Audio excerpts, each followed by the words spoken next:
대기업은 잘 안 합니다.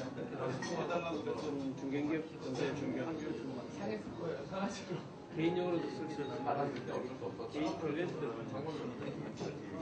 그런 게 얘기가 안 되더라고요.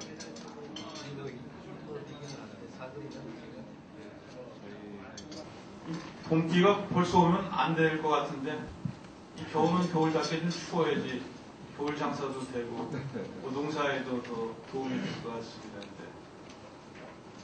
그 평창에 저 IOC 위원들이 와가지고 평창이 이 적합지인가에 대한 이제 평가를 하는데 어제 큰 방문이 내렸습니다. 그래서 굉장히 이 시작이 분위기가 좋게 시작했다 그랬습니다. 또 다른 이 하늘의 뜻이 있구나 하는 생각을 해봤습니다.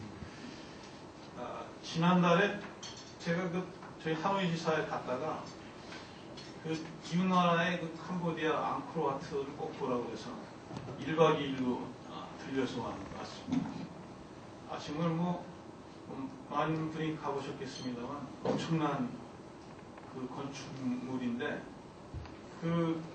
규모도 규모거니와 돌이 굉장히 큰 돌을 굉장히 수십 킬로 떨어진 데서 공간에 와서 지은 건축인데 거기에 이제 새겨서 건축뿐이 아니라 돌 자체에다가 조각 이렇게 해서 엄청난 규모입니다. 거기서 뭘 느꼈냐면은 와 이거를 설계해서 이렇게 추진한 사람은 엄청난 능력을 가졌을 것 같다. 그러니까 저희가 ERP라는 소프트웨어를 하는데 제가 아키텍처를 전체 디자인하고 이렇게 하는 이거하고는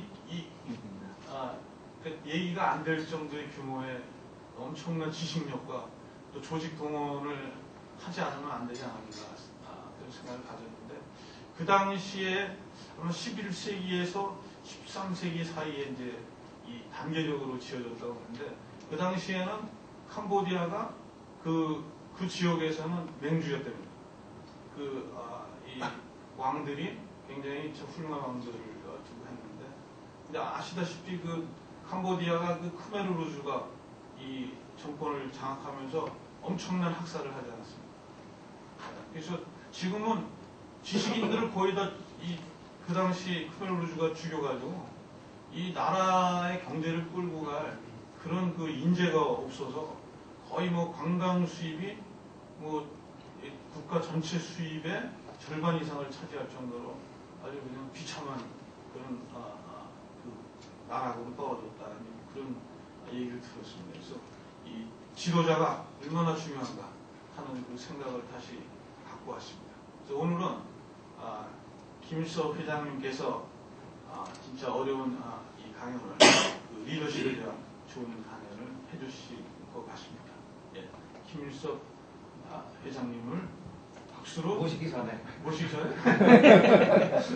전에 제가 이 포럼을 태동하는데 가장 큰 힘이 되주셨고 또 많은 좋으신 분들을 또 여러분들이 많이 듣지 못하시는 그런 좋은 말씀 해주실 강사님들을 많이 섭외해 주신 그런 주역이시고요. 사실은 저희가 처음부터 한번 말씀을 해주시는 게 전해주셔야 되지 않습니까? 라고 말씀했는데도 계속 고산하시다가 여기는 할 수 없이 회장님 말씀이 할 수 없이라는 표현입니다만은 저희가 좋은 기회를 갖게 됐습니다.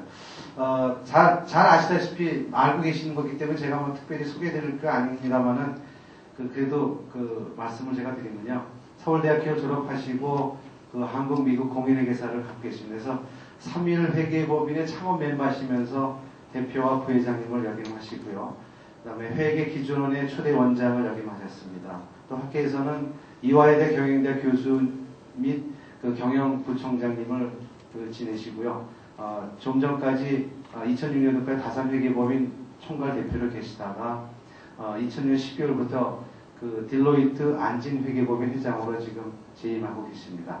다 같이 김일석 회장님 모시도록 하겠습니다. 박수로 부탁드립니다.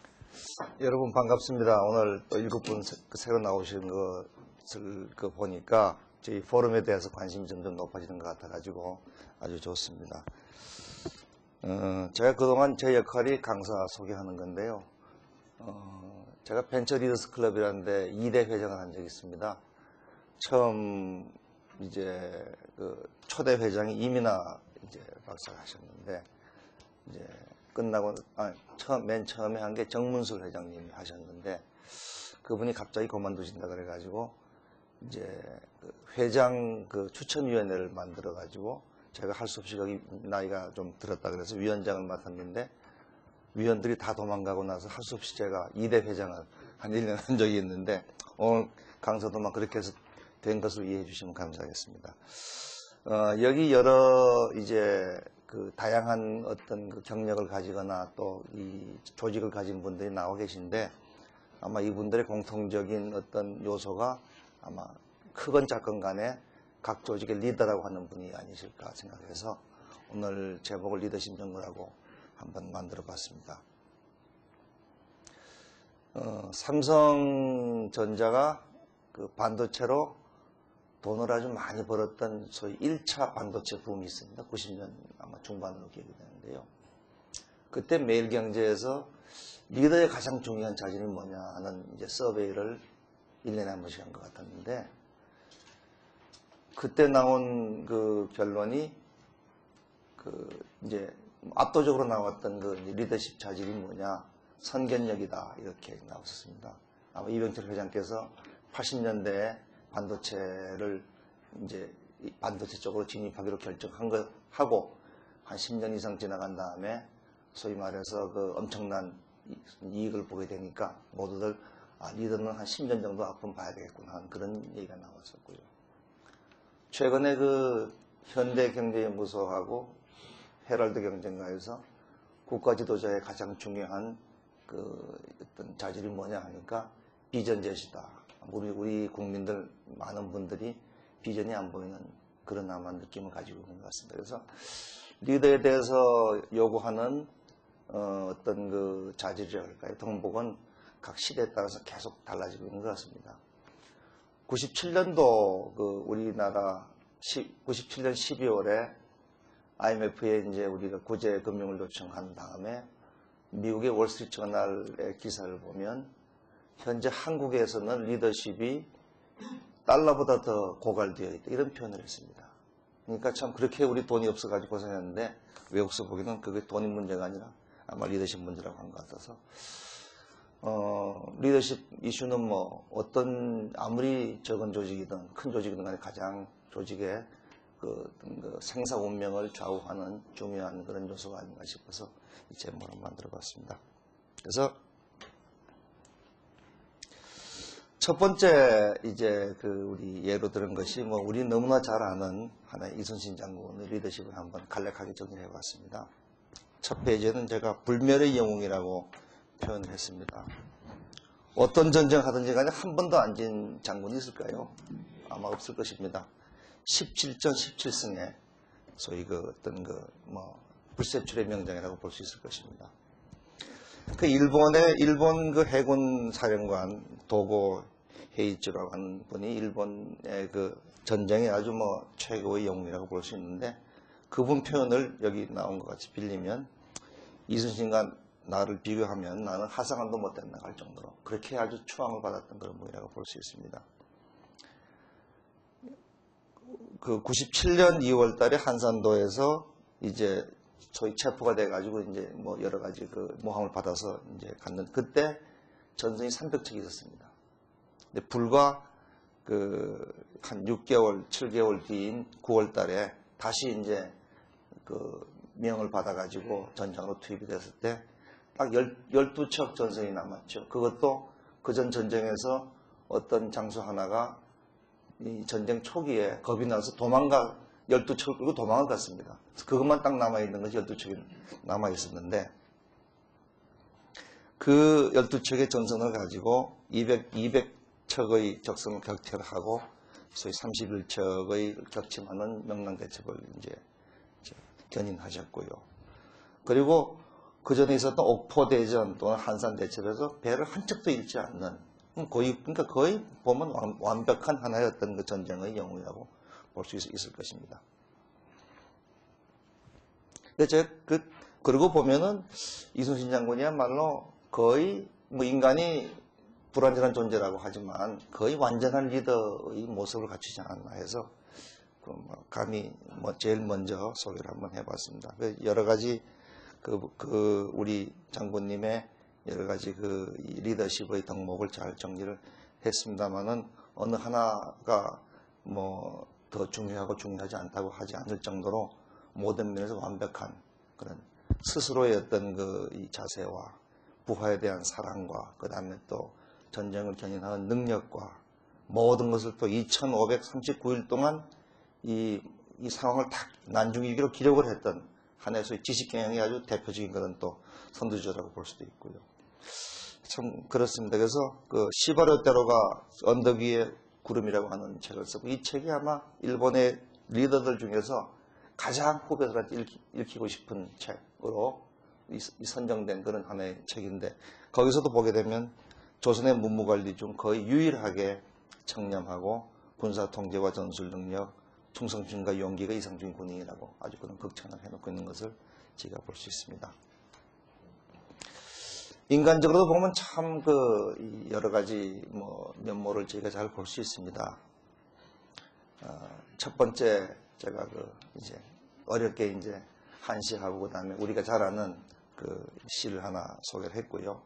그다음에 둘째 아들이 이제 첫째 아들이 결국 이순신 장군이 계속 연전연승하니까 왜군들이 그쪽을 쳐들어가가지고 첫째 아들이 이제 전사를 하는데 이제 편지를 보고 이제 참 썼던 일기의 내용을 한번 적어놨습니다. 참 여린 아버님의 그 마음을 잘 정리해 놓은 그런 표현 같습니다. 그리고 마지막 돌아가실 때는 싸움이 한창 급하니 삼관 나의 죽음을 알리지 마라 해서 이 전쟁이 끝날 때까지. 그리고 여러분들은 다 아시겠습니다만은 이순신 장군께서 마지막 전승을 해도 어차피 작년 또 모함에 몰려가지고 여러 가지 고생을 많이 할 것이다 해서 거의 자살에 가까운 한해 그런 이제 그런 행동을 해가지고 결국은 마지막에 돌아가신 그렇게 저희가 안타까운 역사를 잘 알고 있을 겁니다. 그래서 이순신 장군의 이제 리더십을 우리가 하나의 우리 본받아야 할 리더십의 하나로 저희가 볼 수 있습니다. 두 번째가 세종대왕이신데요. 첫 번째 제목으로 이제 소개한 것이 폭넓게 공부를 했다는 것입니다. 그래서 계속 글을 이제 읽었습니다. 글을 많이 읽고 그 다음에 또 어떤 제왕학의 커리큘럼에 얽매이지 않고 좀 이쪽에 여러 가지 잡다한 그런 공부를 많이 한 것이 세종으로 하여금 균형 잡힌 시각을 갖다 갖추는 상당히 도움이 많이 됐다는 그런 얘기가 나왔습니다. 그래서 여기 나와 있는 거 보면 그렇죠. 오히려 세자 교육을 받은 사람들 중에 여러 가지로 단명하거나 또 폭군이 나온 그런 걸 보면 상당히 아이러니컬한 그런 점을 생각할 수 있습니다. 그래서 세종의 글을 읽어보게 되면 책을 보는 중에 책을 보다가 자기 어떤 실제 국정과 연상이 돼가지고 정책을 갖다가 시행한 경우가 많았기 때문에 항상 책을 놓지 않았다는 것입니다. 최근에 영재를 키워낸 어머니들, 그 다음에 또 이 좋은 소위 우리나라에서는 좋은 대학 그러면 하버드하고 서울대 항상 얘기하는데 거기 간 이제 학생들 얘기를 종합해서 저도 관심을 가지고 이제 읽어봅니다. 왜냐하면 손자가 둘, 손녀가 둘 있어가지고 얘들 어떻게 하면 잘 키우나 하고 이제 보고 있는데 전 공통적으로 딱 하나를 말씀드릴 수 있습니다. 어릴 때부터 책을 많이 보고 손에서 책을 놓지 않는 애들만 영재로 컸다고 말씀드릴 수 있습니다. 그리고 어머니가 어릴 때는 좋은 책을 골라가지고 10번, 20번, 30번, 40번, 50번 계속 읽어주는 거.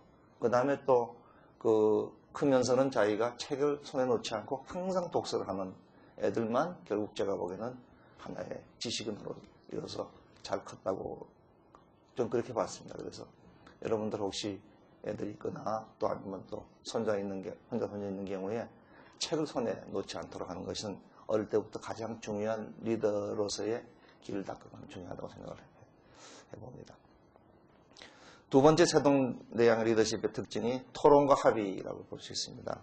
그래서 뭔가 좀 잘 모르면 이 양반 꼭 물어보고 그 다음에 또 그래서 어떤 합의가 이루어지면 그대로 결정을 하는 그런 모습을 볼 수 있습니다. 그래가지고 경연이라고 하는 독특한 어떤 이제 토론의 장을 하나 만들어가지고 대학연인가요? 대학연인가 하는 그런 교재를 채택해서 이제 언관이 그 대학 교재를 이제 일종의 대학연의가 제왕학인데요. 제왕의 어떤 통치에 대한 얘기를 하는데 그걸 놓고서 언관이 그걸 읽으면 재상들이 이제 책의 내용을 가지고 자기의 맡은 업무하고 연관시켜가면서 토론을 하는 그런 식의 이제 안에 경연을 해가지고 이걸 엄청나게 많이 하면서 소위 이론과 이제 실무를 갖다 계속 이제 접합을 시켜가면서 토론을 했다고 볼 수 있습니다.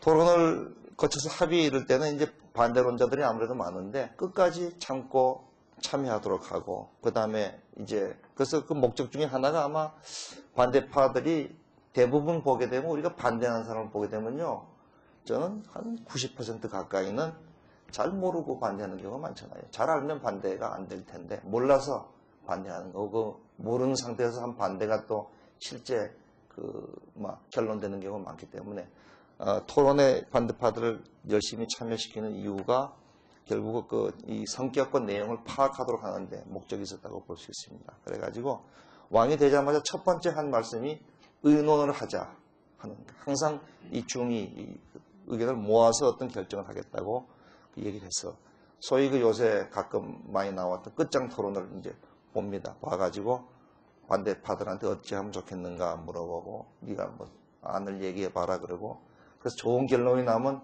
일단 딱 결론을 내려가지고 주로 이제 황희병성이 이제 마지막 결론을 내리게 되는데 황희 말대로 하라 해가지고 힘을 실어주는 그런 식의 토론을 하고 결론이 나고 나면 확실하게 그 결론을 갖다가 집행하도록 하는 그런 방식의 의사결정을 했다고 되겠습니다.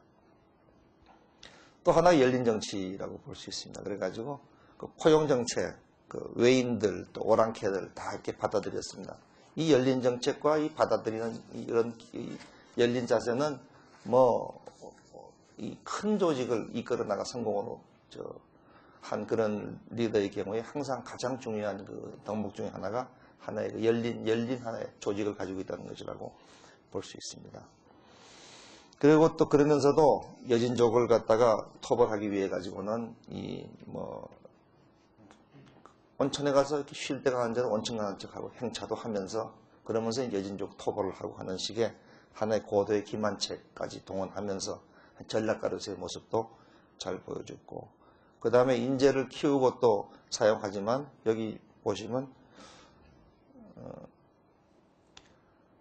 재능이 있으면 관직을 맺게 할 것이지만 그렇지 않다면 관직을 주어서 향리해서 쉬도록 해야 된다 하는 그런 이제 말씀을 하였습니다. 보통 보면 창업공신과 그 다음에 창업이 끝나서 이제 실제 경영을 해나가는 두 단계. 정치를 치면은 그 대통령 선거에서 열심히 뛴 선거의 캠프들의 스태프들과 그 다음 실제 국정을 할 때의 멤버들은 완전히 다른 사람들이 되어야 되겠죠. 그러나 이제 본래 어떤 경쟁을 통해 이기기 위해 가지고는 충성심이 중심이 돼 가지고 열심히 이제 어떤 하나의 창업이라든지 하나의 선거에 승리를 하겠지만 그 이후에는 그 다음에 이제 하나의 어떤 무언가 실질적으로 이제 만들어내야 되는 것이니까 그 다음에 경영이나 관리를 하는 그런 데 필요한 인재는 다른 법인데 그러니까 처음에 창업공신들 그 다음에 또 이에 대해서는 관직을 주어서 향기에 쉬게 하는 것이 훨씬 더 좋은 것이라는 거죠. 재능이 있는 사람을 써서 결국 뒤에 경영을 하라 하는 그런 뜻입니다. 그런데 우리나라는 그것이 혼동이 돼가지고 창업공신이 끝까지 소위 관리 경영에 참여하다 보니까 여러 가지로 문제가 많은 것 같습니다.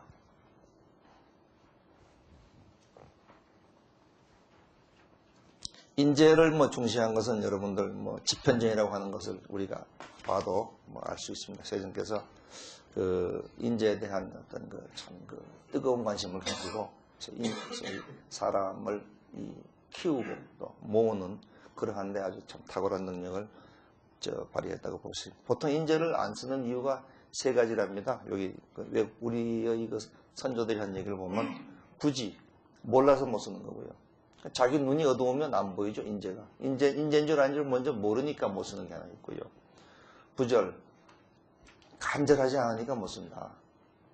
사실은 모든 일을 갖다 성취하는 한 중심은 인재라고 볼 수 있는데 그 간절한 마음이 없고 또 하나는 불화. 나하고 안 맞는다고 안 쓰는 거죠. 그래 못 쓴다는 것입니다. 그래서 제일 중요한 것은 이 인재를 알아보고 그 다음에 간절하게 원하고 또 인재를 모시기 위해서 내가 또 그 인재한테 맞추고 한 그런 자세가 필요하다. 그러면서 이제 그 인재 등용에 대해서도 세종께서 말씀하신 걸 보면 국왕 마음 먹기와 태도에 달려 있다. 그에 따라서 인재가 모이고 인재가 올 수 있는 것이라는 얘기를 했습니다.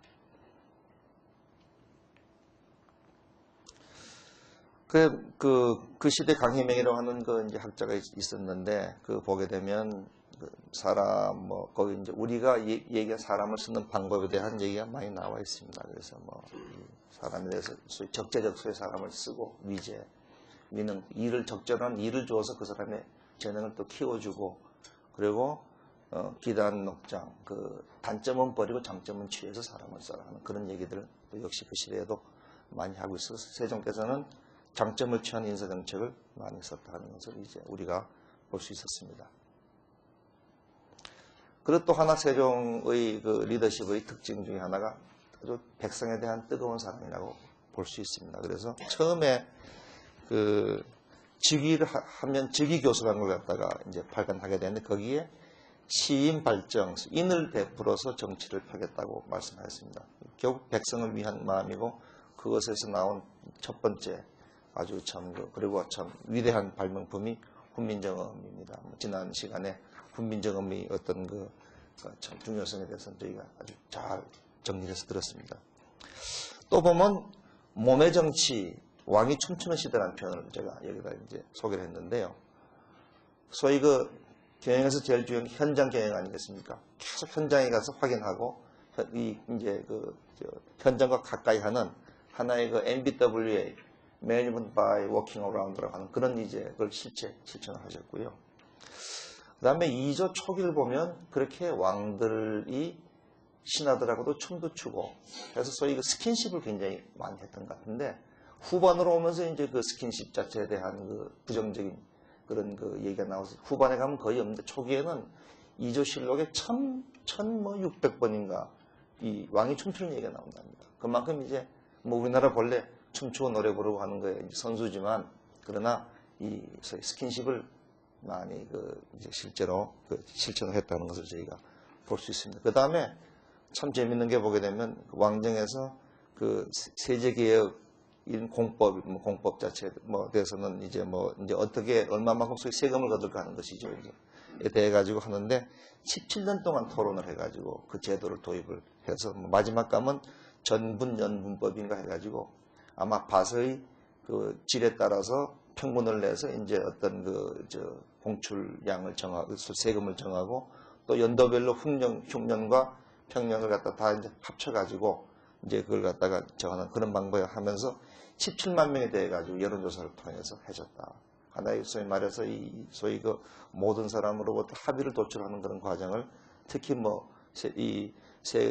세제 같은 전 백성에 대해서 다 영향을 미치니까 아주 충분한 기간을 가지고 고민을 해서 만들어낸 걸 볼 수 있습니다. 그래서 이런 식으로 참 세종께서는 여러 가지로 참 우리가 본받을 만한 그래서 소위 명왕이라고 얘기할 수 있고 밑에다가 설명했습니다만 소위 준거군주, 레퍼런스 프린스 우리가 본받고 이렇게 따라가야 할 그런 하나의 이 왕으로서의 모습을 보여주셨습니다. 그래서 어떻게 표현을 누가 해놓은 걸 보면 백성들의 평범한 생활을 위한 비범한 노력을 하신 분의 왕이시다 해놨고 여기 보신 것 같이 초인적인 자기 통제 그 다음에 또 인재를 키우고 적재적소에 배치하고 수기 합의를 통해서 이제 결정을 했고 그 다음에 또 보면 그 당시에 이제 중국이 굉장히 중요하니까요. 중국에 대해 가지고 철저하게 사대주의 외교를 펼쳤습니다. 그래갖고 중국에서 말을 10,000마리를 갖다가 팔아라. 소를 10,000마리를 갖다가 바쳐라 하는 걸 갖다가 결국은 조선을 다 합쳐도 소 10,000마리가 잘 안 나올 그런 시대에 그걸 해가지고 6,000마리인가를 갖다가 이제 갖다가 바치고 나머지는 또 잘 설명을 해서 면제받고 이런 식으로 하면서 중국하고 관계를 잘 유지하려고 애를 썼습니다. 중국이 이뻐서 그랬겠습니까? 국가 안위가 중요하니까 그 안위를 위해 가지고는 중국과의 관계가 제일 중요하다는 의미에서 철저한 사대주의를 통하면서 우리의 국익을 취했던 그런 모습을 볼 수 있었다고 하는 것 같습니다. 그 다음에 이제 현대로 와서 삼성을 한번 보겠습니다. 제가 이 교재 준비를 지난 2월 2일 날 한번 했는데 2월 2일 날 그날 시가총액을 보니까 129조 한 1,300억 불 정도, 1,400억 불 정도 되는데 상장사 시가총액의 20% 정도가 됩니다. 대단한 기업이라고 볼 수 있습니다. 그래 이걸 뭐 이룬 소위 리더십이 결국 선대 이병철 회장이 이루어낸 거라고 볼 수 있는데 여기도 보면 뭐 철저하게 사람 중심의 하나의 조직, 사람을 어떻게 쓸 것이냐 하는 것이 중심이 되어 있는 리더십이라고 볼 수 있습니다. 그래서 제가 항상 좋아하는 표현 중에 하나가 의인불용이고 용인불이다. 사람이 의심스러우면 쓰지 말고 사람을 일단 쓰면 믿어라 하는 그런 얘기죠. 그래서 굉장히 그래서 우리가 다 아시잖아요. 이병철 회장 신입사원 뽑을 때 뒤에 관상정의를 두어서 한다니 바로 그만큼 이제 사람을 중요하게 보고 하는 거라고 볼 수 있고, 그리고 뭐 삼성의 제일주의는 본래 우리가 유명한 것으로 알고 있고, 또 내부에서는 인재제일주의인데 그러면서 치열한 내부 경쟁을 통해 가지고 이제 승진을 하고 CEO가 됩니다. 그래 삼성 CEO의 중에서 최근에 삼성전자가 이제 중요해지면서 소위 서울대학 출신들이 많이 이제 좀 올라갔지. 원래 삼성은 보게 되면 지방대학 출신 아니면 또 일반 대학의 출신들이 삼성의 CEO로 다 올라가 있습니다. 그리고 제일 아마 그 비중이 많을 겁니다. 삼성에 들어가면 강한 기업 문화가 결국 모든 사람들을 다 동화해가지고 그 안에서 또 공정한 경쟁이 일어나니까 그 경쟁을 통해서 모두가 자기 최선을 다하는 그런 이제 해서 치열한 내부 경쟁을 통해 가지고 이제 승진이 되고, 그리고 어떻게 보면 가혹할 정도로 이제 실수를 용납하지 않는 그런 조직이었습니다. 그러다 보니까 저희가 초기에는 아니 저렇게 훌륭한 인재들을 많이 데려가서 가차없이 잘라내는가 하고 상당히 삼성을 저희가 좀 인정이 없고 그 다음에 좀 어떤 따뜻한 어떤 느낌이 없는 그런 조직으로 봤는데, 그러나 삼성그룹이 그러한 원칙을 취하면서도 지금까지 한 번도 인재가 부족해가지고 고생한 적이 없습니다. 사람들은 나한테 잘해주고 그 다음에 거기에 대한 대우를 제대로 못해주는 것보다는 조금 쌀쌀하게 하더라도 철저하게 자기 성과를 인정해주고 공정하게 인사를 하는 조직을 더 좋아한다 하는 그런 결론을 저희가 볼 수 있습니다. 그러니까 아주 아이러니죠. 패러독스라고 볼 수 있습니다. 마음은 덥게 하지만 평가는 공정하고 냉정하게 하는 것이 장기적으로 결국 인재들이 좋아하는 하나의 방식이라고 하는 걸 저희가 볼 수 있는 것 같습니다. 성간역에 대해서는 아까 말씀드린 것 같이 반도체를 하나의 제2의 이제 자기들 산업의 축으로 했던 것, 신상 필벌 등등이 이제 하나의 이병철 회장의 리더십이라고 저희가 볼 수 있을 것 같습니다. 그걸 이어서 이제 미건희 회장이 하고 계신데, 저는 표현을 그래서 코치형, 감독형, 스폰서형, 모니터형이라고 이렇게 했습니다. 직접 나서가지고 본인이 깃발을 들고 뛰어나가는 것이 아니라 뒤에서 이제 전문 경영인들이 잘 뛸 수 있도록 뒤에서 내가 보면은 도와주고 그 다음에 또 감시하고 그 다음에 또 배치하고 하는 그런 형을 리더라고 볼 수 있죠. 그래서 아마 취임하자마자 제일 먼저 한 얘기가 변화라는 얘기를 했을 겁니다. 유명한 마누라와 자식만 빼놓고 다 바꾸자 이렇게 이제 얘기도 하고 해서 저희 세계 글로벌적인 변화를 읽어나가자는 강조를 많이 했고, 그 다음에 이제 그 동안에 강조한 걸 보게 되면은 아마 여기 처음엔 품질, 그 다음에 디자인, 그리고 지금은 창의성 이렇게 아마 삼성그룹은 일단 선도 기업이지만 그렇게 강조하고 있는 걸 볼 수 있고, 올해의 화두는 창조경이라고 해나가는 것 같습니다. 뭔가 이제 확실한 창조성이 기업의 상태를 좌우하는 시대로 넘어가고 있다는 그런 이제 느낌을 본인이 가지고 있고 미리 거기에 대한 대비를 하고 있는 걸 저희가 볼 수 있는 것 같습니다. 그 다음에 소개하고 싶은 게 이제 신도리코의 우상기 회장님이십니다. 개성상인이신데, 그죠? 그리고 이제 우리나라에서 가장 초월한 기업의 하나를 이제 잘 만드신 분인데, 개성상인들이 보면 독특하죠. 우리나라에도 지금 아시죠? 동양제철학도 그렇고, 그 다음에 한국제주도 그렇고 해서 개성상인들이 많이 계신데, 사혼, 상제, 소위 그 선비의 혼과 소위 그 상인의 제주를 가지고 결국 이제 하나의 사업을 해 나가는 것이고, 차인 제도로 가는 제도를 또 가지고 있었는데, 두 가지 해석이 있거든요. 하나는 전문 경영인 제도다 이것이. 그래가지고 이제 전문 경영인하고 그 주인, 자본주가 계약을 해가지고 일을 시키고 1년, 2년 단위로 평가하고, 평가하기 위해서 또 이제 성과를 봐야 되니까 여기 나와 있는 사계치 부법이라는 하나의 개성 그 장부를 가지고 이제 성과 개선을 해가지고 평가를 해서 또 하고. 근데 보면 개성상인들 일단 계약을 해서 일을 맡기고 나면 그 다음에 일체 간섭하지 않는 그런 하나의 그 이제 전통을 가지고 있다고 합니다. 또 다른 표현의 어떤 해석에 의하면 차인이 이제 자기 자식한테 자기 가업을 물려주기 위해 가지고 이 자기 자식을 다른 그 상점에다가 취직을 시켜서 경영 연수를 받도록 하는 제도가 또 차인 제도다 이렇게 얘기하는. 둘 다 제법 의미가 있는 제도였습니다. 그다음 시변이라고 해서 이제 그 자기들끼리 급전을 빌려주는 하나의 그런 그 이제 제도도 도입됐고. 그다음에 뭐 정직한 거, 신용 지키는 거, 금검절약은 뭐 개성상인들에게 모두 공통된 하나의 그런 하나의 그 이제 그 모습이라고 볼 수 있습니다. 그래서 그동안 이 복사기, 그다음에 지금은 이제 프린터, 요 분야로 뭐 한우물 경영을 계속 해왔고요. 그다음에 회사의 어떤 그 문화는 사회 정신, 나라, 직장, 사람에 대한 사랑이고, 재밌는 게 이익 배분을 이제 여러분들 이익이 이제 나는 기업의 경우는 이거 어떻게 나누는 게 좋을까 하고 고민하시는데, 신도리코의 이익 배분은 뭐 옛날부터 3331로 되어 있습니다.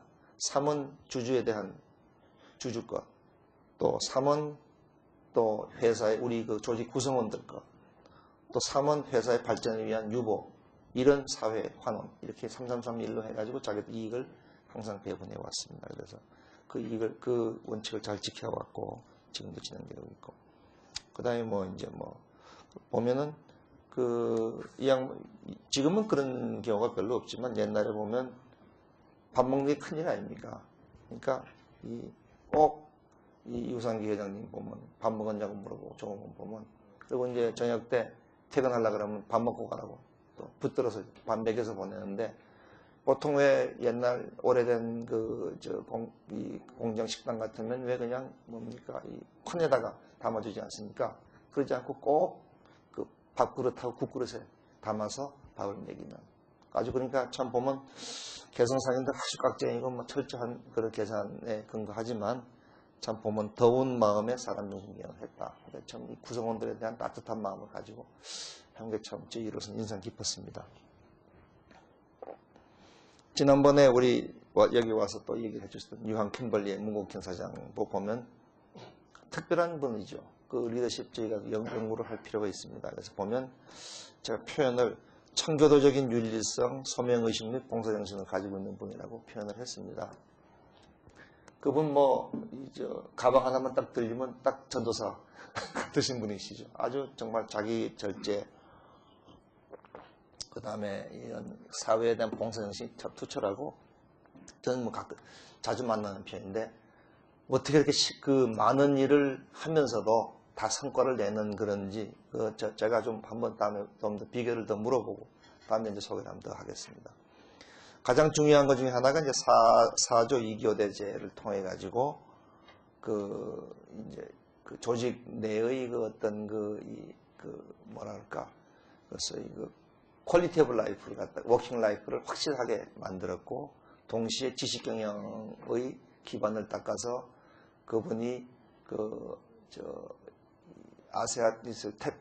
동북아 아시아 지역의 회장을 하면서 성과를 내는데, 이제 자기 유한 킴벌리의 간부들을 많이 파견을 할 수 있었던 하나의 바탕을 삼았다고 볼 수 있고요. 그래서 소위 지금 중요한 것은 앞으로 지식 경영자로 시끌러를 모두를 다 만들어야 할 텐데, 그걸 사조 2교대를 하면서 남는 시간으로 계속 학습을 평생 학습 제도를 도입을 통해 가지고 그런 것을 성취했다고 보면 저는 보면 아주 그것이 우리가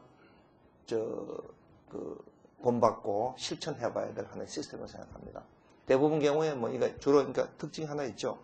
4조 2교대는 하나의 그 시설 투자가 이루어지고 그 시설을 최대한 활용하는 것이 기업의 성과를 낼 수 있는 시스템인 경우에 그런 경우에 가장 좋은 시스템이라고 볼 수 있고요. 그래서 이걸 통해 가지고 아주 뭐 제가 보기에는 유한 그 킴벌리 클락이라고 하는 다국적 기업의 전 세계에서 가장 성과가 좋은 그런 이제 기업으로 일궈냈고, 그 다음에 뭐 심지어는 그 킴벌리 클락은 자기들이 이제 성공을 못하고 중남미 쪽에 소위 회장도 맡아달라고 부탁을 할 정도로 그렇게 이제 그 킴벌리 클락 내에서도 제가 아주 탁월한 그런 능력을 인정받고 있는 그런 분이라고 볼 수 있습니다. 킴벌리 클락 그 미국 말고는 전 세계에 R&D 센터를 둔 데가 없다는 거죠. 그래서 그러나 이제 이 양반 기술에 대해서 엄청난 투자를 많이 했고, 그래서 최근에 와서는 의류에 대한 프린트 기술인가 하는 걸 디지털 프린팅 기술을 지금 열심히 연구해가지고 아주 제가 보기엔 디자인하고 결합을 해서 상당히 유망한 분야로 지금 키워나가고 있는 것 같습니다. 그러면서 직장에 있는 사람들이 뭐 아까 말씀드린 4조 2교대 등등을 통해 가지고 아주 직장 평생 고용, 가장 일하기 좋은 직장, 회사를 노조보다 더 신뢰하는 그런 직원들, 또 친환경 경영, 윤리 경영, 사회봉사 등등 우리가 뭐 평소에 하면 좋은 일이긴 하지만 참 하기 어려운 그런 일들을 실제로 다 만들어냈습니다. 뭐 낸 것이 뭐 외국계 브랜드를 가져왔기 때문에 그런 것이 아니라 뭐 한때는 여러분들 아시겠지만 P&G에 눌려가지고 뭐 이 기저귀 같은 게 시장 점유율이 18% 정도로 떨어지고 노사봉도 일어나고 뭐 온갖 어려운 그런 환경을 디디고 이런 성과를 냈기 때문에 그 의미가 있는 것 같습니다. 그 서베이가 한 것 보니 가장 평가가 높은 대통령은 김대중 대통령이고요. 그 다음에 경제 관련돼서는 박정희 대통령이라고 그래서 지금 경제 쪽이니까 한번 전력해봤습니다. 자관 여기 보게 되면 여기도 쭉 내용을 한번 보시게 되면 하나는 비전, 또 하나는 사람, 또 하나는 현장, 그 다음에 또 그 다음에는 의사결정 과정과 그 다음에 집행, 뭐 아마 그렇게 저희가 특징을 볼 수 있을 것 같습니다. 역대 대통령 리더십을 제가 좀 외경되지만 한번 정리를 한번 해봤습니다. 박정희 시대를 보게 되면 그때 이제 캐치프레이즈, 그 다음 비전이 잘 살아보세, 하면 된다 하는 그런 안에 이제 어떤 캐치프레이즈를 가지고 경제지상, 정치 독재, 국민 에너지를 갖다 신바람으로 결합을 해서 한강 기적을 성취했지만 아마 저희가 표현을 한다면 집념, 비전, 실천의 독재라고 우리가 표현할 수 있을 것 같습니다.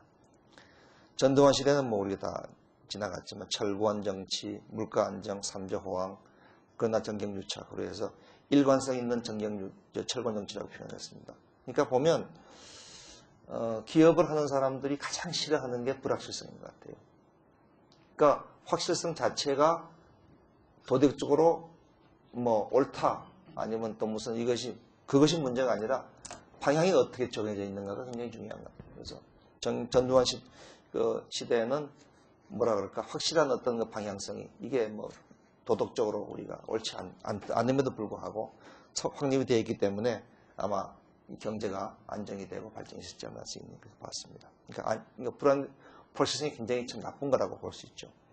노태우 시대는 뭐 보통 사람이라고 하는 캐치프레이즈를 걸고 대통령이 됐고 실제 보통 사람입니다. 그래서 저는 잘못된 집권 동기가 양반 혹시 돈 벌려고 대통령 된 거 아닌가 하는 정도로 그렇게 잘못된 거고 무능하고 비윤리적이었다고 볼고 우리나라 소위 잃어버린 20년을 처음 시작한 그런 대통령으로 아마 저희는 평가를 받으리라고 생각하고 있습니다. 김영삼 시대에는 뭐 여러분 다 아시는 것 같이 문민정부고 세계화, 노사개혁, 금융개혁 실패해서 결국은 IMF 외환위기를 자초했습니다. 무식하고 무능하다 이렇게 표현할 수 있을 것 같고요. 김대중 정치는 평가를 잘 받았습니다만은 여러 가지로 참 중요한 일을 많이 했고, 그 다음에 IMF 위한 위기를 잘 극복을 했습니다만은, 지나고 보면 아마 이 노벨상에 너무 집착을 했지 않았을까. 개인적으로 돈을 좀 너무 많이 모아놓지 않았을까 하는 그런 걱정을 해보는 그런 시대였습니다. 지금 이 시대는 여러분 아시지만 좌파, 양극화, 그다음 평준화 조장, 대북 저자세 계속 등등으로 하 있고, 활력이 감퇴되어 있어서 KDI가 2050년이 되면 이제 완전히 마이너스로 잠재력이 되는, 그래서 잃어버린 20년의 마지막 5년이 됐으면 좋겠다고 생각을 하고 있는, 그래서 역량이 부족하고 역사관, 세계관이 다 결여되어 있다고 생각을 저는 하고 있습니다. 그래서 이렇게 이제 그러니까 전체로 봤을 경우에 참 우리나라가 이 정도로 지금 버티고 있는 것은 역사적으로 보게 되면 우리나라의 이 유능한 리더가 국가를 끌어오거나 조직을 끌어간 역사가 별로 없습니다. 그럼 딱 어떻게 버텨왔느냐? 결국 민중민초들이 분발해서 그냥 자기가 알아서 먹고 살아서 지금까지 왔다고 볼 수도 있고, 그동안 어려운 시기를 겪어오면서 결국은 우리 민간과 기업들이 다 거기 이제 자기 생존을 위해서 애쓰면서 지금까지 살아왔는데, 이제 여유가 별로 없습니다. 자꾸 전체적으로 그 성장 잠재력이 떨어지고 있기 때문에 이거를 뭔가는 다시 되돌리는 그런 노력이 필요한데, 어마어마한 그런 에너지가 필요하지 않을까 지금 걱정을 해보고 있습니다. 그 다음엔 저희가 기업을 하지만 또 로마에서 한번 우리 리더십에 한번 이 교훈을 한번 찾아보겠습니다. 로마 성공, 이건 아주 큰 조직이니까요. 여기 대부분 경우는 그렇게 이제 적용이 안 될지 모르지만, 보게 되면 로마라는 데가 교묘하게 시대에 따라 가지고 왕정은 이제 중앙 집권적이고 권력이 집중되어 있는 하나의 시스템이죠.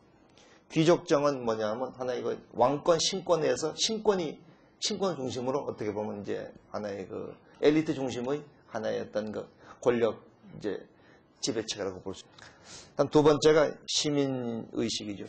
그 다음에 또 지도층의 노블레스 오블리주가 이제 확립이 됐다는 것이고, 그 다음에 개방성과 포용성, 그 다음에 어떤 하나의 지속적 개혁을 통해 가지고 하나의 시스템을 완성을 시켰다는 것, 그 다음에 사회 인프라, 그 다음에 법치주의를 확립한 것, 이 5가지가 로마 성공의 원리라고 정리가 되어 있습니다. 아마 로마는 세계 가장 최장수 국가로 우리가 기억을 하고 있을 것 같습니다.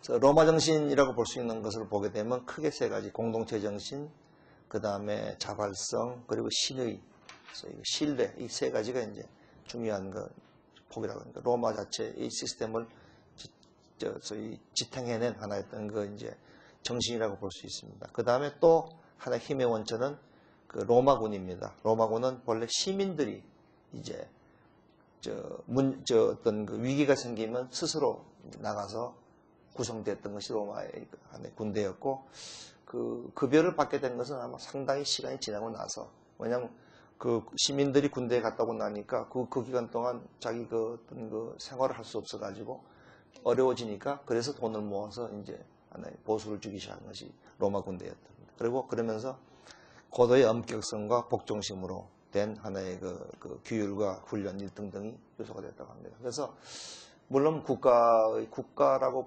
국가의 경우라고 볼 수 있지만, 쭉 세계적으로 한번 이 역사를 본 분들 말씀은 시대적으로 무인이 숭상을 받았던 그런 시대에는 국가가 융성을 했고, 그 다음에 이 무인들이 멸시받았던 시대, 경시받았던 시대가 되면 국력이 쇠퇴하는 걸 갖다가 하나에 볼 수 있다는 그런 관찰도 있었습니다.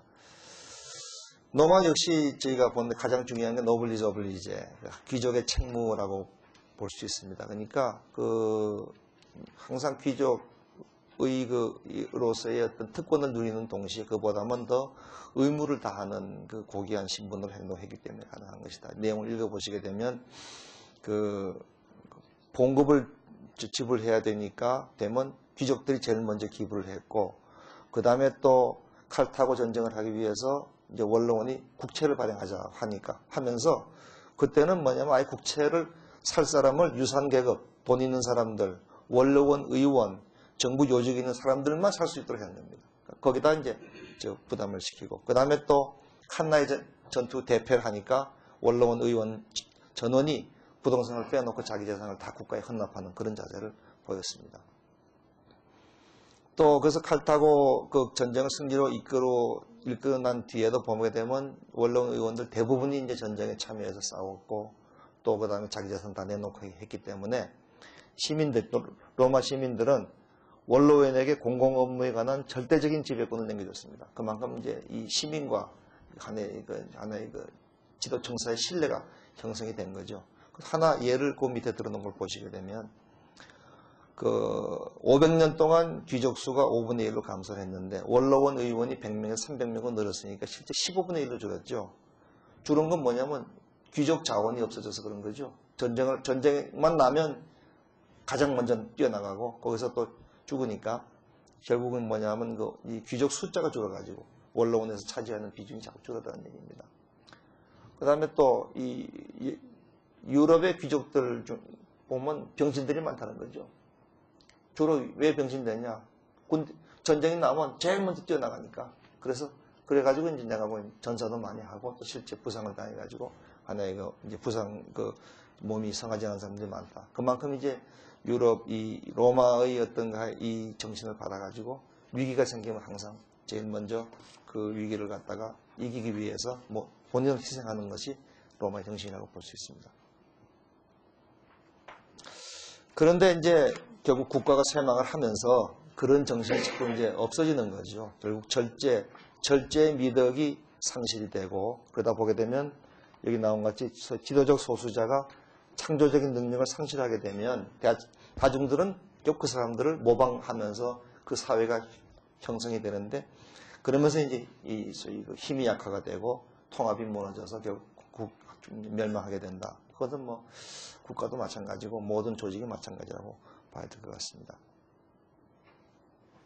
그다음 근데 저희가 기업보다 자꾸 이렇게 국가 지도자를 소개가 죄송한데, 엘리자베스 영을 뭐 소개를 하면 뉴욕 타임스가 밀레니엄을 맞아가지고 지난 1000년 동안 가장 뛰어난 리더가 누구냐? 물론 이제 서구인들의 시각에서 본 리더죠. 저희가 보면 뭐 찬성하기 어려운데 어쨌든 간에 엘리자베스 1세 여왕을 이제 1000년간 가장 뛰어난 리더로 일단 선정을 했습니다.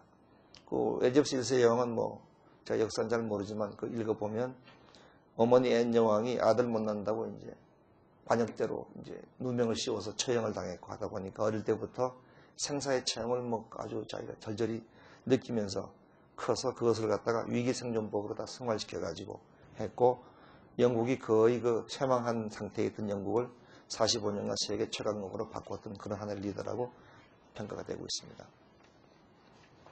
그래서 뭐 여러 가지 이제 한 일이 많은데, 그 두 번째를 보시게 되면 원칙과 도덕을 중시하는 원칙주의자인 동시에 고도의 타협과 술수에도 능했던 마키아벨리적 면모도 구미했다. 이게 참 리더로서 가지고 있는 최대 공이죠. 자기 개인적인 양심이나 개인적인 어떤 신념을 조직을 위해서, 국가를 위해서 버려야 될 때가 있다 하는 그런 이제 하나의 그래서 그 두 개의 어떤 가치관을 내가 어떻게 좋아할 것인가 하는 문제가 참 리더들에게 항상 주어진 고민이 아닌가 생각해 봅니다. 또 백성을 위했고 균형 감각이 탁월했고 자기가 철저히 하고 신앙심이 돈독했다는 그런 점도 있었고요. 그래서 제가 이 파란 색깔로 이제 좀 중요한 걸 갖다 했는데 하나도 뺄 게 없더군요. 그래서 제가 다 전체를 다 파랗게 제가 색칠을 했습니다.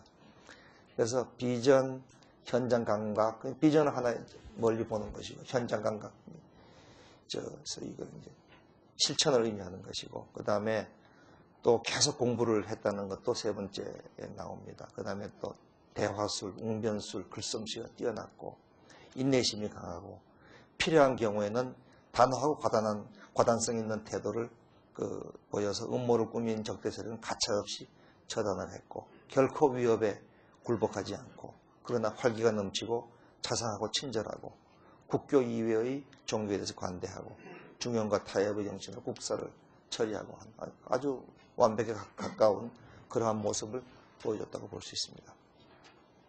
그다음 잭웰치, 여러분 잘 아시는 중성자 잭입니다. 하도 사람들 많이 잘라가지고 이렇게 표현을 했는데, 81년도에 45세로 회장에 취임해서 20년간 이제 지휘를 이끌다가 2001년도에 다시 또 역시 45살의 제프리 멜트에게 이제 승계를 시켰습니다. 의미는 뭡니까? 제프리 멜트가 앞으로 20년 동안 지휘에 회장한다는 얘기죠. 특별한 어떤 그러니까 결국 리더란 게 이제 조직을 장악을 해야 되는데 저 사람이 임기가 짧으면 짧을수록 밑에 사람들이 말을 안 듣지 않습니까? 대표적인 게 뭐 장관 오면 밑에 있는 공무원들 누가 더 오래 버티냐 보자 그래가지고 다 이제 버티는데 그렇기 때문에 한 20년 정도 할 거라고 미리 이제 시그널을 주면은 조직 장악력이 충분히 온다고 봐야 되겠죠. 실제 그리고 외국에서 이 전 세계적으로 우량 기업의 이 CEO들 보게 되면은 뭐 아주 한 20년 정도 이상을 한 그런 경우가 많습니다. 특히 독일의 중소기업들을 보게 소위 그 세계적인 우량 기업인 독일의 기업들을 보게 되면 평균 21년 얘기를 하고요. 특히 1945년 전에 만들어졌던 옛날 기업들은 뭐 평균 25년 정도 같은 CEO가 리드를 했다고 볼 수 있고 미국서도 보게 되면 그 우량 기업과 보통 기업을 구분해 가지고 이제 연구한 걸 보게 되면 평균 17년 이런 얘기도 하고요.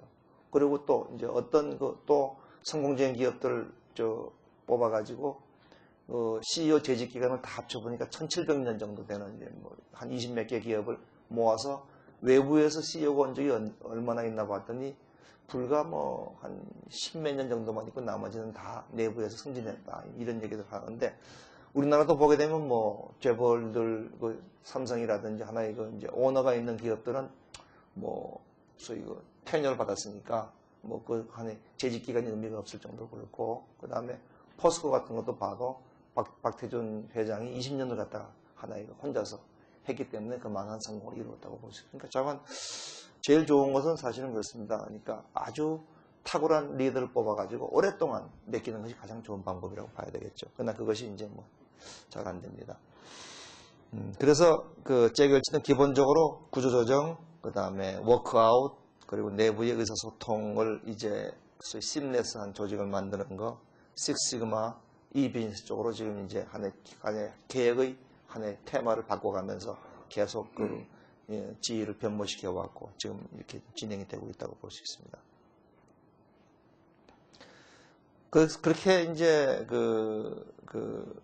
개혁 많이 하고 사람 많이 잘라내고 사업부 많이 팔고 했는데도 보면 임원이 한 800명 되는데 철저하게 관리를 해서 그 사람들의 그 상황을 다 파악을 하고 그 다음에 또 맨 마지막에 보게 되면 임원 연수에 시간을 많이 하라고. 자, 인재에 대한 관심이 제일 컸다고 볼 수 있고 그래서 지휘가 바로 미국의 한 CEO의 하나의 사관학교 역할을 해서 미국 그 지휘 내에서 CEO 경쟁에서 뒤지면 바로 아주 다른 포춘 500대 기업에서 모셔가 가지고 CEO로 모시고 하는 걸 볼 수 있습니다. 지금 아마 뭐 그런 분들이 여러분 있다고 우리가 알고 있으실 겁니다. 그래서 리더십론이라고 하는 걸 그 다음에 한번 정리를 해봤습니다. 그래서 제가 이거 하다 보니까 제 욕심이 많아갖고 너무 많이 해서 이거 메시지가 너무 많아서 이게 좀 걱정이 한데 한번 리더십 내가 뭐 하면 좋을까? 내가 어떤 것을 하는 것이 좋을까? 생각이 안 나실 때 한번 읽어보시라고 좀 많이 정리를 했습니다. 조직의 성패는 내 고유한 책임이라고 볼 수 있습니다. 남한테 절대 위양이 안 됩니다. 남한테 핑계댈 수 있는 게 아닙니다. 막스 웨버는 지도자의 명예는 자기 행위의 책임을 혼자 지는 데 있으며 이 책임을 부정하거나 남에게 전가시킬 수 없으며 또 그러한 행위가 용납되지도 않는다 이렇게 표현을 했습니다. 막스 웨버가 했을 때는 그 앞에 국정이란 말이 더 붙어 있었습니다. 그는 국정이든 기업이든 마찬가지라고 볼 수 있죠. 그리고 그 다음에는 훌륭한 인물에게 자기의 직위를 승계하는 것이 또 굉장히 중요한 역할이 있다. 그래서 최근에 우리나라에서 소위 오너가 없는 기업이 조금씩 나오고 있습니다. 무슨 KT라든지 또 포스코라든지 국민은행이라든지 하는 그런 기업들이 이제 소위 나오는데 그런 기업들 CEO의 가장 중요한 임무가 뭐겠습니까?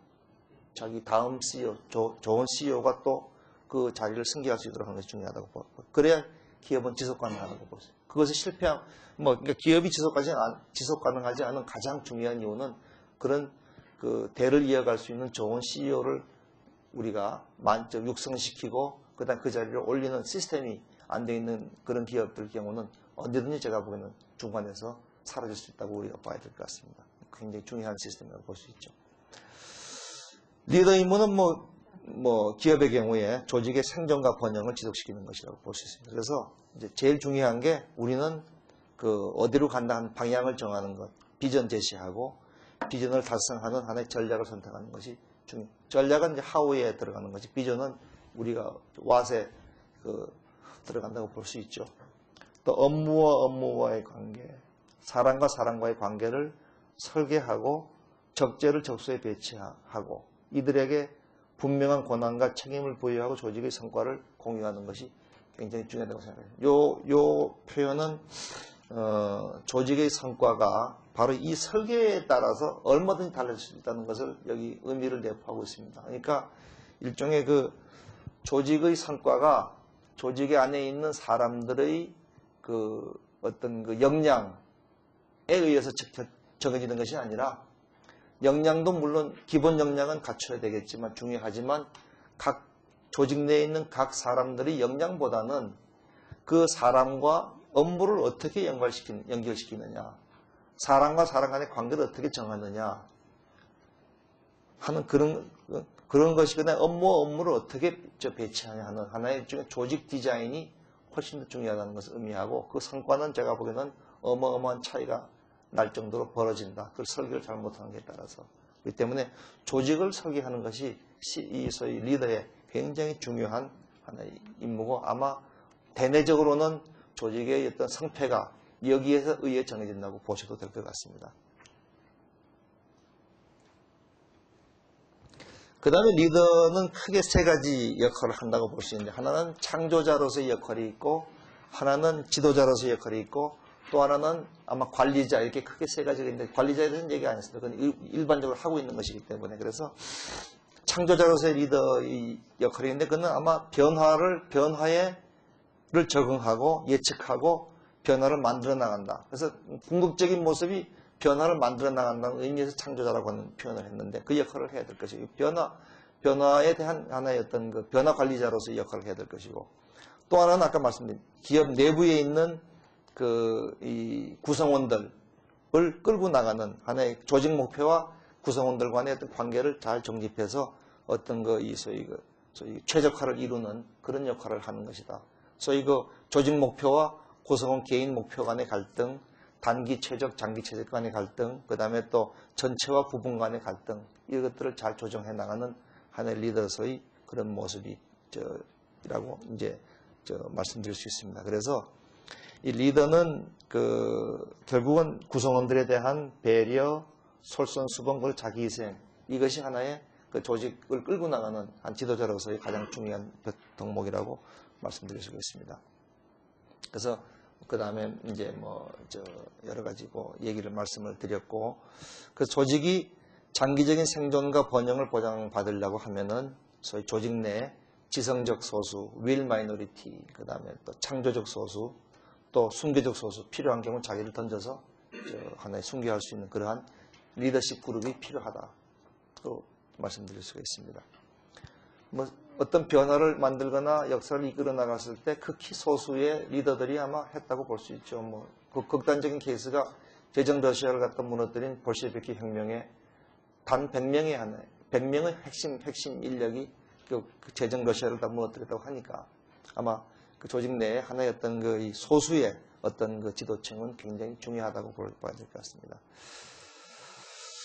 리더십에서 그럼 리더에게 중요한 특성이 뭐냐? 이게 Good to Great라고 하는 책을 쓴 그 쿠제스 앤 포스너가 이제 연구를 한 건 2만 명을 했으니까 거의 그 공통적인 어떤 아마 의견을 봐야 되겠죠. 정직성, 그다음 성견력, 용기를 주는 리더, 능력입니다. 그는 이 사람들이 8년마다 한 번씩 하는데 그 전에 했던 그 결과도 마찬가지였습니다. 다만 이제 순위만 달랐지만 그러나 리더십의 가장 중요한 원천이 정직성에 있다는 것은 이 조사뿐만 아니고 제가 봤던 동서고금의 모든 리더십 연구에서 나온 결론이 정직성입니다. 그만큼 정직한 게 리더로서 가장 중요한 그 이제 덕목이라는 것이죠. 그래서 정직성의 그를 뭐 마음속에 있는 생각을 우리가 남이 알 수 없으니까 그래서 사람들은 정직하다는 것을 언행일치로 판단을 한다고 합니다. 그래서 언행일치가 가장 이제 정직성의 중요한 하나의 덕목이라고 볼 수 있고, 일단 신뢰가 무너지면 그거를 되찾기가 거의 불가능하다는 얘기입니다. 그러니까 자기 밑에 사람들로부터. 그래서 그렇기 때문에 굉장히 이 도덕성, 뭐 정직성에 대해서는 우리가 심각하게 생각을 하고 실천해야 될 것이라고 말씀을 드릴 수 있습니다. 우리나라 기업이니까 이제 한국 사람들의 특성을 한번 살펴봤는데 제가 시간을 관리 잘못해가지고 한국 사람들의 특성을 보게 되면요, 여기 이제 제가 표시를 좀 했습니다. 집단이 되면 이념, 우리가 되면 명분, 그 다음에 내가 되면 진리를 찾는 특성이 있다는 것이고, 밖으로는 권위주의적인 것, 집단주의적인 삶에 익숙하지만 내부에 가게 되면 평등주의적인 의식과 자기중심적인 힘이 소위 끓고 있다 하는 그런 것을 우리가 알아야 될 것 같고, 그 다음에 지배계층은 강력한 권위의식, 서민계층은 철저한 피해의식 속에서 그러나 모두가 다 신분 상승을 하고자 하는 그런 특성을 가지고 있는 것이 우리가 데리고 있는 사람, 우리 스스로가 다 그런 사람들이라고 우리가 이해를 해야 될 것 같습니다. 보게 되면 한국 사람들은 연줄에 집착하고 외부 집단이 되면 극도 배타성을 가지고 있습니다. 그리고 현세주의, 눈에 보이지 않는 것에 대해서 믿음을 가지지 않습니다. 5개년 계획 아무도 안 믿습니다. 3개월 계획을 세워야 비로소 믿는다 이런 말씀입니다. 법과 규정을 경시하고 법과 규정이 내 편이라고 믿은 적이 한 번도 없기 때문에, 그 다음 신바람과 한이라고 하는 것이 두 개가 마음속에 엉켜있고 충성심은 약하고 경영심은 강한 그런 것이 한국 사람이라고 볼 수 있습니다. 그 다음에 그러나 한국 사람들은 눈에 보이는 단기 목표가 있고 조직의 일체감, 신뢰감이 형성이 돼서 일할 맛이 나고 흥이 나면 그러면 이제 신들림이 내리죠. 집단 신들림을 발휘해가지고 하는 신바람을 통해서 경이적인 성과를 이루어낼 수 있는 것이, 그러니까 한국 사람 속에 지난번 우리 신기에서 많이 말씀드리셨겠지만 하나의 속에 신기가 있어가지고 이 신기를 자극하면 어마어마한 성과를 낼 수 있는 하나의 어떤 잠재력을 가지고 있다고 우리가 봐야 될 것 같습니다. 그래서 그 다음에 보게 되면 또 지금까지 역사적으로 한 번도 우리 한국인들이 소유권을 확실하게 보장받았던 적이 없습니다. 제도적으로. 그러니까 뭐 좋은 일이 생기면 이게 뭐 내 팔자에 이게 오래 가겠나, 내게 되겠나 이 생각을 하게 됩니다. 그렇기 때문에 뭐 젊은 세대는 많이 달라지겠지만 소유권을 보장을 하면 기대 이상의 성과를 올리는 경우가 많다. 이건 네 거라고 분명히 인정해주면 굉장히 달라진다. 동시에 또 어떤 사람 관계를 중시하는 가족적인 어떤 그걸 갖다가 찾는, 그래서 혼자 서 있지 못하고 꼭 몇 명이 같이 있어야 되는 그런 특성도 가지고 있다고 우리가 봐야 될 것 같습니다. 그래서 이건 지나가고요. 그 다음에 이제 가족 경영을 하는 그런 기업들을 위해서 피터 드러커가 이제 주었던 몇 가지 교훈을 뭐 여기다 정리했습니다. 그래서 다섯 번째 밑에서 두 번째를 보시면 드러커가 이 분석한 거로는 가족 기업을 4대까지 성공하고 나면 하나의 법칙으로 수명을 다한다고 보고 있는 것 같습니다. 그 다음에는 가족 기업이라고 볼 수 없고 가족이 소유를 하고 있지만 경영을 실제 전문 경영이 하는 쪽으로 바뀐다는 거죠.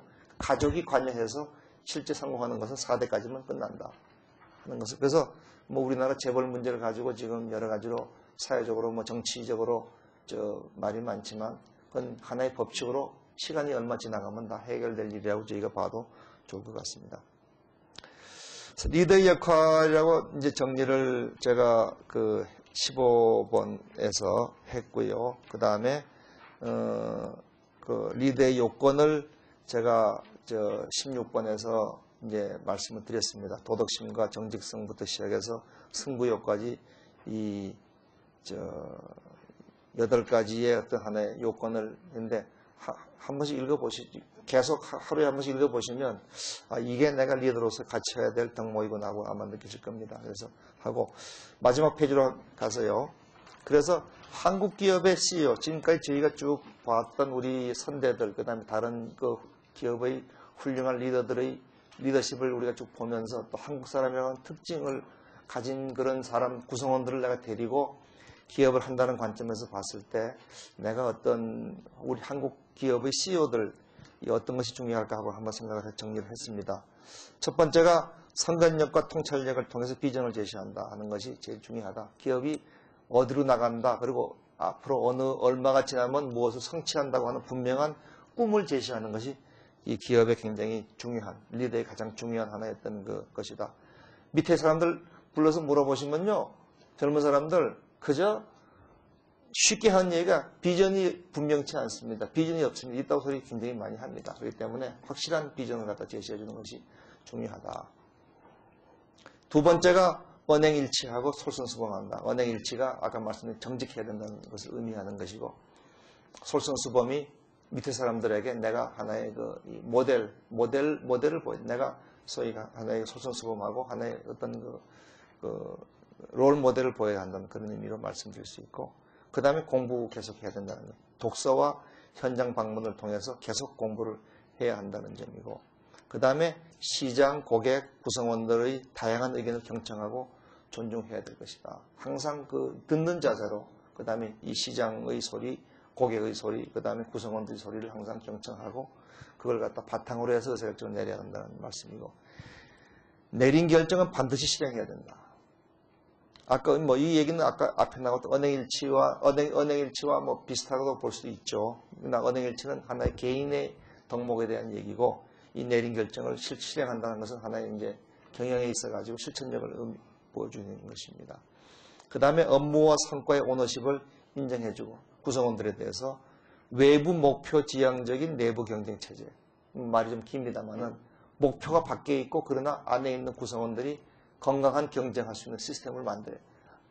그러니까 이 독점이 되면요, 어떤 이 권한이나 어떤 성과가 독점이 되면 다 똑같아집니다. 이게 뭐 민간이 되었던 공공이 되었던 조직이 컸던 작았던 관계없이 다 독점을 하게 되면 그 다음에 게을러지고 독점의 어떤 늪에 빠지기 때문에 건전한 경쟁 체제가 필요한데, 경쟁의 목표가 기업 밖에 있어야 한다는 얘기죠. 기업 안에 있으면 정치적인 하나의 어떤 되어버리니까. 그 다음에 따뜻한 마음과 냉정한 평가를 좋아한다. 사람을 우리가 끌고 나갈 때 있어 항상 마음은 덥고 냉정한 평가를 해야 된다는 것이고, 그 다음에 또 기업을 이끌고 나가면서 아까 말씀드렸던 청교도적인 자세와 마키아벨리적 행동을 좋아해서, 그래서 아마 어쩌면 기업의 생존과 발전을 위해서 필요하다면 어떤 부도덕한 행위를 할 수 있는 사람은 리더 한 사람만 되어야 될 것이다. 그런 생각을 해봅니다. 그래서 이런 걸 통해 가지고 여러분들 다 아시는 내용이지만 한 자리에 한번 정리해 보았던 의미도 있고요.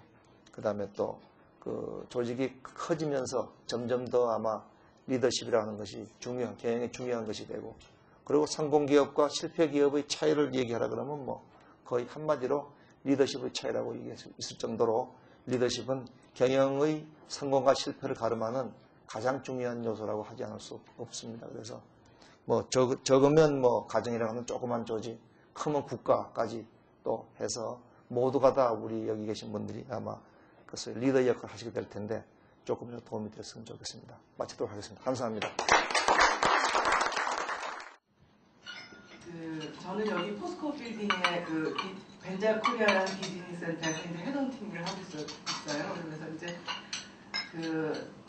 인재에 관해서 여러 가지 이야기들을 많이 고민하고 듣기도 하고 그러는데, 저희 같은 경우는 이제 한국에 진출하는 외국 기업들 시작하는 거라 가지고 규모가 굉장히 작게 시작을 하거든요. 10명 미만으로 시작해가지고 그런 채용을 좀 돕고 있는데, 김 회장님한테 여쭤보고 싶은 거는 정말 모범적인 주변에 그런 정말 이분은 지금 연생활 예를 들어서 많이 드셨지만 젊다 해도 정말 모범적인 나의 롤모델의 리더가 있다. 그러면 이제 그분의 그런 리더십에 대해서 좀 개인적인 것 좀 말씀 부탁드리고요. 모인을 숭상할 적에는 번영의 궤도에 들어가고, 문인을 높여줄 적에는 쇠락의 길을 걸었다 했는데 거의 조금 의문이 생깁니다. 어떻게 그런 데이터가 있는지 일반방에 숭상이라고 그러시지 않으셨고 네. 무인을 대접해 주고. 대접해줄지 그러니까 그 관계 조금 명확하게 좀 한번 해주시면 한 번만 더 질문 있으시면 혹시 예 답변하시죠. 무인 문인 그 얘기했을 때 기업으로 얘기하자면 아마 스태프하고 라인 아니면 현장과 그다음 본사 아마 그 개념이 될 겁니다. 현장이 이 소위 그 조직 내에서 인정받고 그다음에 그쪽의 의견이 무겁게 느껴질 때 그때 조직이 건강한 것이고 그다음에 본사에 있는 스태프들이 모든 그 의사결정하게 되는 문제가 있다 하는 것. 아마 그렇게 보시면 될 것 같습니다. 그리고 이 통계는 제가 육사를 나온 교관에게 들은 그러니까 뭐 조금 좀 바이어스 있긴 한데 그러나 실제 아마 역사를 실제 봐도 그 사실을 그렇게 생각합니다. 네. 뭐 본래 여러분 아시지만 권력이 맨 처음에는 무력이 하나의 권력의 원천이었으니까 자꾸 지금 다 달라지고 있지만 역사를 보면 아마 무력이 가장 중요했다고 생각합니다. 그러니까 질문이 굉장히 어려워서 지금 강의를 잘 들었고요. 그 다음에 롤 모델이 될 만한 분이 누가 있는지 소개해달라 이런 말씀이신가 아니면? 김 회장님이 네. 평소에 갖고 계시는 네. 어떻게 하면 어떻게 어느 분을 제가 생각하기는요 어렵긴 하지만 문국현 사장 저는 이 시대에서 저희가 볼 수 있는 가장 좋은 롤 모델이라고 저는 생각을 했습니다. 그래서 뭐 허두칠 사장 같은 분도 아주 유능한 개혁가로서 계시고 또 다른 분들이 많으시지만 아마 문국현 사장을 보게 되면은 갖춰야 될 모든 물론 조금 요새 너무 이제 많이 시민운동 쪽에 너무 많이 이제 시간을 쓰셔가지고 걱정이 되긴 하지만 가장 좋은 롤 모델이 아닌가 생각되는데요. 그러니까 제가 보기에는 결국은 뭐라 그럴까요? 자기의 마음가짐, 소위 개인으로서의 자세하고 그다음에 조직을 이끌어 나가는 역량이 둘이 다 결합이 돼야 될 것 같습니다. 그런데 아까 말씀하신 것 같이 개인적으로 소위 역량이 있는 것과 그다음 개인적으로 어떤 하나의 스피릿이나 자세가 바른 것과 그다음 조직을 이끌어 나가는 힘하고 그 셋이 각각 다른 것이라고 봐야 될 겁니다. 그래서 그런 쪽에서 아마 어떤 이상한 사건이 생기는 것은 개인적인 자세나 어떤 정신이 확립이 안 된 상태에서 역량만 커지거나 아니면 조직을 이끌어 나가는 그런 기술이 커지는 경우에 문제가 생긴다고 볼 수 있어서 그런데 고민이죠. 뭐 실제 단기적으로 성과를 내는 것을 보게 되면 그런 능력이 있거나 여러 가지로 개인적인 자세를 가지고 단기 성과가 안 나오니까요. 그래서 조직 내에서 이제 사람들을 데리고 고민을 많이 하게 되고 참 힘든데요. 보게 되면 방법은 두 가지인 것 같아요. 하나는 칭찬이고요. 하나는 칭찬을 해서 사람을 갖다가 이제 소위 동기부여하는 방법이 있고 또 하나는 경쟁을 시키고 그리고 공정한 평가를 하는 거. 이것이 결국 사람들을 갖다가 그건 뭐냐면 사람의 역량을 최대한도로 발휘하게 하는 방법이 아닐까 생각을 해봅니다. 그러니까 이 둘은 약간 모순된다고 볼 수 있죠. 칭찬 그리고 또 경쟁과 공정한 평가는 각각 다른 것이지만 이 셋을 잘 조화를 하게 되면 사람의 숨어있는 어떤 잠재 능력을 최대한 발휘시킬 수 있지 않을까 생각이 되고요. 그 다음에 칭찬, 경쟁, 평가에서 흔히 우리가 좀 잊어버리기 쉬운 것 중에 하나가 어떻게 하는 것이 옳은 일이다 하는 일종의 value proposition, 아니 가치관을 갖다 분명하게 제가 보기에는 제시하는 것. 그걸 갖다가 좀 더 나가면 뭐 기업 문화라고 얘기를 하는데 제일 중요한 게 옳은 일과 옳지 않은 일이 뭐라는 것을 분명하게 제시를 하는 것이 굉장히 중요하다고 생각이 됩니다. 그리고 그 옳은 일과 옳지 않은 일을 제시를 하고 본인이 솔선수범을 해야 됩니다. 생각해 봤습니다. 감사합니다. 다시 한번 오늘 영광해 주신 김일서 회장님께 박수 부탁드립니다.